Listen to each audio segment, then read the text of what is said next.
Hey there, welcome back to Reddit XO, the best channel for Reddit cheating stories. Be sure to like, subscribe, and hit the bell notification for more stories like these.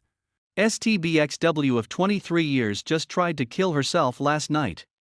The hits just keep on coming. I've been sitting in this for hours now. Didn't know where to post this, so this sub seemed appropriate. So, if you want a bit of backstory, check my post history for the details. I'm not keen on how linking to other subs here works, but my previous two entries are viewable in my profile.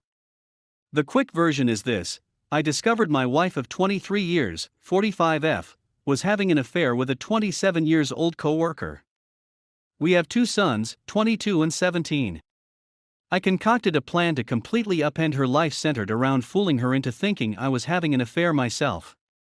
I kept the rows going for over 4.5 months while compiling evidence of her infidelity, as well as securing divorce papers and planning my exit strategy, slowly moving my personal belongings from our home to a new apartment, getting a new phone and number, separating my half of our shared income from our joint account, etc.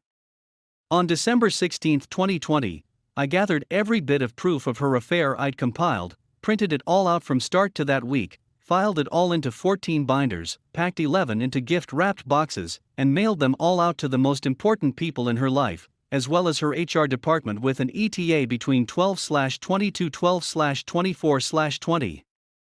On Christmas Eve, while she slept, I took one of the remaining 3 binders, and did the same, only this one I taped the divorce notice to the inside cover, and left it on my side of the bed, which mind you she'd had her lover in a number of times, along with my old phone and my lawyer's business card, and shadow ghosted her.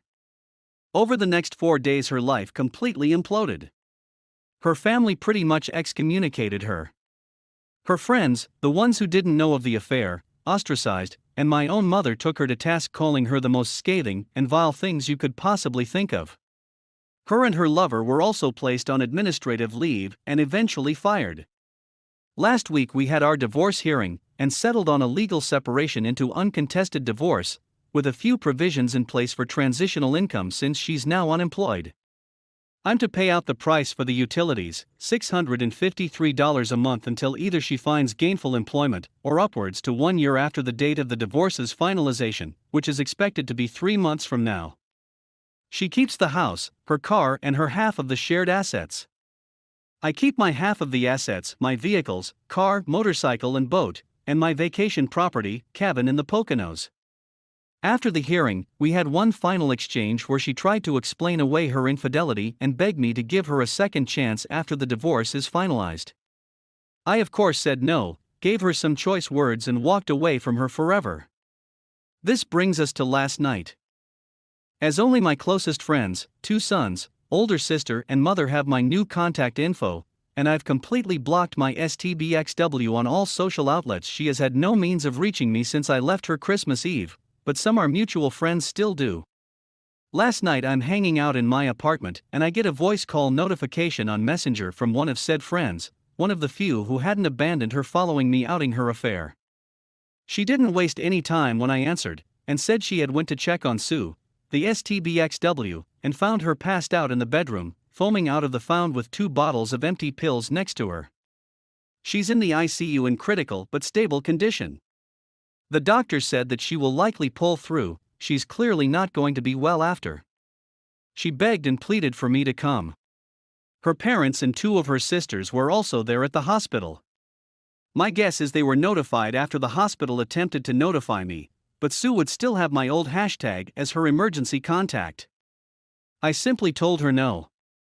Sue's not my problem anymore, and she clearly decided she wanted to take the easy way out rather than deal with the shame and agony of the 23-year marriage she blew up. I then told her friend that if Sue's family were there, they can help her sort out the pieces, but as far as Sue and I are concerned, there is no Sue and I anymore. I then ended the call. I've had a few hours to sleep on it, and my sons called me this morning asking if I knew. I told them yes, but I also let both of them know that if they want to be there and supportive of their mother, I will not hold it against them or judge them for it. She is their mother after all. But I myself wash my hands of her and care little to nothing about what she does for or to herself anymore. They were both a little taken back by this, but respected my stance. However, now that the news has broke about her suicide attempt, many of those friends who dropped her are all starting to surface again, and saying I need to be there for her. That even despite what she did to me, I need to support her in her time of need.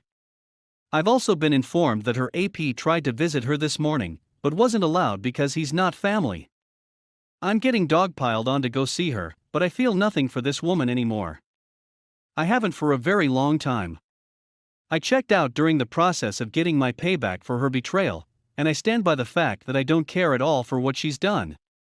In fact, it makes me hate her even more. She's the one who was unfaithful. She's the one who, though a near-year-long fling with a guy 5 years older than her oldest son, was worth destroying 23 years. And now that she has to face the consequences of her choices, she chooses the most selfish way of deal with.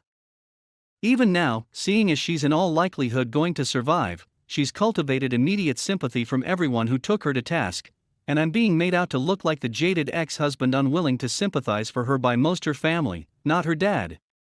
He's reached out to me over the last few hours and said he respects my decision to stay away. It's like I never even truly knew this woman. 23 years and it comes to this. Yes, I know the way I broke things off with her may have put her in a poor mental state. But now a whole new can of worms has been opened up because either she had a complete mental breakdown and decided to self-delete herself, or she made an extremely risky and calculated move to cull favor back from people who just weeks prior condemned her for betraying me. She cheated on me, and now she's the victim? Sorry if this comes off as rantish, but I'm here trying to wrap my brain around this. I want to be perfectly clear, I am not going to visit SUE. She waived her right to me caring about her well-being the day she let POS, my personal nickname for her lover, put his inside her. This might come off as heartless because despite the cool, calm, collected way I've been throughout my ordeal, my feelings are still very much raw, but I don't give a about this woman. Haven't for a very long time. I'm aware I'm going to be vilified by a number of folk here. I don't much give a think of me however you want. If you were in my shoes you'd see her actions vastly different. Some of you folks are going to go look up my post history and see the story of what I did to her. And you're going to draw the conclusion that her suicide attempt was my fault. That me tormenting her for all of those months, fooling her into thinking I was cheating on her, while she actively cheated on me, then destroying her socially and professionally as a result was the catalyst for her meltdown. Maybe it was. Maybe I am heartless sociopath. But as Arthur Fleck so famously said, you get what you deserve. I gave this woman half of my life and did absolutely everything to be the best possible husband she could ever have. By her own admission, I had no bearing in her decision to step outside of our marriage. She did it for her. Her selfishness knows no bounds, and I am glad to be rid of her. If it makes me the bad guy because I will not go see her and never plan on interacting with her ever again, so be it. I hold true to my damn convictions. She made the choice to betray me. She made the choice to put her needs above the needs of our marriage. So now it's my turn to choose to me over everything else. She can rot in the darkest pit of hell for all I care. Let everyone else help her fix her. My obligation to ever care about her well-being ended the day we signed the separation agreement. I just needed to get this off of my chest.